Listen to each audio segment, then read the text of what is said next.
Usopp, dog. What the fuck, man? One Piece chapter 740, man. Fuck you, Usopp. Fuck you, Usopp. Taking off running like that, man. Damn. That's so fucked up, man. Like, Nico Robin was sitting there trying to come in and bring it all home. And she gets turned to a toy. And you abandon your comrade.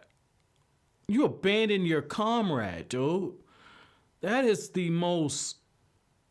Oh, man, that's the most trash thing you can do. And I get it. Don't get me wrong. I get it, right? Like, what's happening, Oda is taking a page out of what happened in All Along Park. Usopp ran away during that time, too.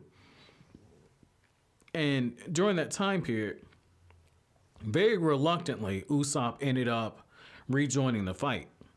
And I think what's going to end up happening here, you're going to see a similar thing take place. But in this case, I think Usopp is going to grow a set of balls. I think he's gonna grow a set of balls. I don't think the fight has to be brought to him, because at the end of the day, I still think that Usopp as a character could lead his own crew, but leaving your people behind like that, I don't believe in that. Like a great way to kind of put this, and to go more so like in my personal life. One of my close friends, Sean, at a job I used to work with him. Sean actually ended up becoming my team lead, right? So he ended up becoming my manager. And when we're working, I would go the extra mile for him because he, we had the relationship, and I just wanted him to do well. So I would pass on a lot of information for him. I do a lot of behind the scenes shit to make sure he was successful. But at the same time, if there was ever anything where he had to get dirty, get his hands dirty, he was always the first one there, working beside me. I would always come in and work the shitty shifts to help him out. And when he was by himself, I came to help him. But the trade-off on that is when I got into a situation too big for me to see myself through, he didn't leave me behind. He came back for me. That's where Usopp is right now. Nico Robin and him, they're equals. They're equals in the crew, and yet at the same time, like, you're leaving a woman behind, you're leaving a comrade behind. You're running. I get it, you have the fight or flight instinct. But at a certain point, your loyalty to your crew, the same crew that you left and you fought Luffy with, which is ironic too, given the fact that this is around the time that Nico Robin deserted the crew. And she was trying to protect the crew. She was willing to die. And then Usopp and Luffy get into it. And Luffy basically whoops Usopp's ass. Usopp leaves the crew. And right here, Nico Robin tried to bring it home. And she becomes a toy and she's forgotten about. And yet Usopp once again deserts. And I get it. On one hand, like, Robin's a toy, so he's probably forgotten about her, but not about the mission. He even says himself, like, yeah, I'll write a picture book for you guys. The honest little people like Usopp, fuck you. Man up. Man up. Man up. I know Oda's going to bring him home. I know Oda's going to bring this back home with Usopp. But it's just so disappointing to see this. But I get it. His character has to take a step backwards in order to take a few steps forward. I totally understand that. I just don't like I don't like seeing this. That's all that is. And especially given where the stakes are at this point, because while Zoro is fighting Pica and Zoro's trying to figure out how the hell to bring this shit home, after Luffy rescues Thunder Soldier, after he rescues him, he's just like, man, damn it, if I got my regular body back, I'd be able to take on Doflamingo. And I think there's some truth in that. I do think there's some truth in it because, he's speed blitzing as a fucking toy and holding his own. Imagine if he had an actual body in both legs. If he even gets both legs back. Maybe he just gets one. But if he gets both legs back, he could probably do it. And, he'd ultimately end up serving as a jobber for Luffy for Doflamingo to take out. And then Luffy ends up coming in. But, I like how, he's like, yeah, it must have been so hard for you, Lady Viola. Must have been so hard. Thank you for your service. And even after she gets called a traitor and gets hit, hopefully not in a vital spot, because Luffy even asked, did you get hit in a vital spot? And I'll let you know that that's some serious shit. And I think she's okay because they're outside of Doflamingo's place. And Luffy used his head for them to get there. He said, okay, we can't take the lift there. Fuck it. He jumps out the window and then he uses his gum fruit to catapult them up. Very smart, very quick thinking. I like that. It's ironic. I was going to call him Luffy Big Dummy a few chapters ago, and he actually pulls some pretty smart shit. So, I like that part.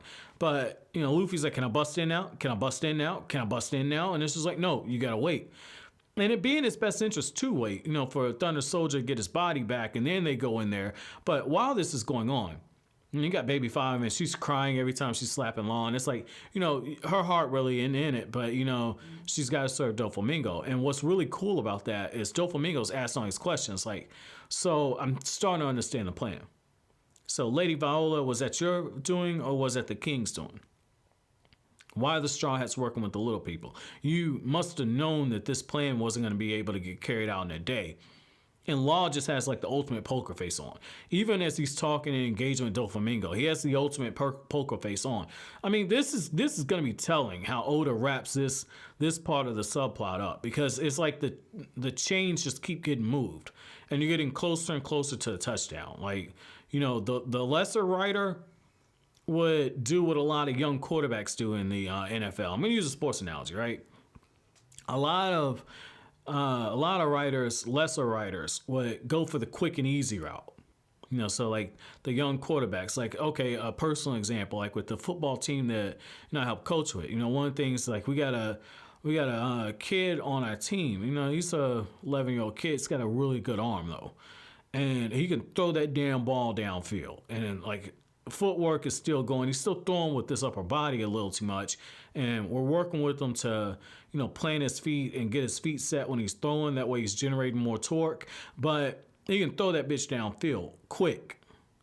And it's just a matter of giving him enough protection to where his guy can get downfield to where he can just launch the shit. But one of the things that we're teaching them is like, hey, don't always go for the big play. Look for the chains and just keep moving it. Keep extending things. And sometimes as a writer, you gotta have that mentality. Sometimes you gotta drop a breadcrumb. Like, don't just go in full detail and say there's a mahogany desk and then give every fucking detail of the desk in one sentence. Instead, have the desk give one detail. And then a few sentences later, oh yeah, it's in the corner and it's, got chipped edges, or you can see the dust. Like, you can gradually build onto it and flesh the scene out over time. That's what Oda's doing with this story, is he's gradually increasing the tension while not just going for the quick and easy way to do it. Instead, it's just a slow build. It's just a slow build. Luffy's right there, and yet Luffy can't attack. And the stakes are just getting raised higher and higher and higher. And so when the microscope gets placed on Usopp again, there's more tension. Is Usopp going to do it? Is Usopp going to feed her that Tabasco ball, that Tabasco grape, and give the opportunity for all the toys to turn back into humans and have the memories restored and the memories of them placed back into people? You have all that right there. It's absolutely beautiful. Now, I do want to talk about this. I don't know if it was in the last chapter or this chapter. I want to say it was in this chapter where you had Rebecca and she had the counterattack. I like that. I like the fact that she did have this counterattack. And I want to say it was last chapter. I didn't talk about it. But I like the fact that Rebecca had that counterattack, because what you're seeing is the fact that she's hit that point. I know it was last chapter, now I'm thinking about it. She's hit that point where she's got to go all in. Just being on the defensive isn't enough. And that really fits into this chapter. You have to get out your comfort zone. For Usopp, his comfort zone is fucking running, being a coward. Sometimes you got to put yourself out there. Sometimes you got to risk it. And that's essentially what happened with Rebecca, and she's being rewarded because Bartolomeo is going to protect her now. And I think Oda's setting it up to where she's going to learn the truth about her father. She's going to learn that truth before he turns back into a human. You know, like he's like, yeah, that toy soldier's your father. She's gonna think back and have all these memories, and then she's gonna turn around like, I don't believe you. And then once he becomes a human again, those memories gonna flood her mind again, then that's probably gonna lead to her getting eliminated. But I mean, that's gonna be interesting to see how that's handled. But you know, overall, this is a good chapter, man. This is a really, really good chapter. Let me know what you guys think down in the comment section below. But as always, guys, if you like anything I had to say, don't forget to comment, rate, subscribe, share. Thank you so much for watching all the way to the end. Have an awesome day, guys.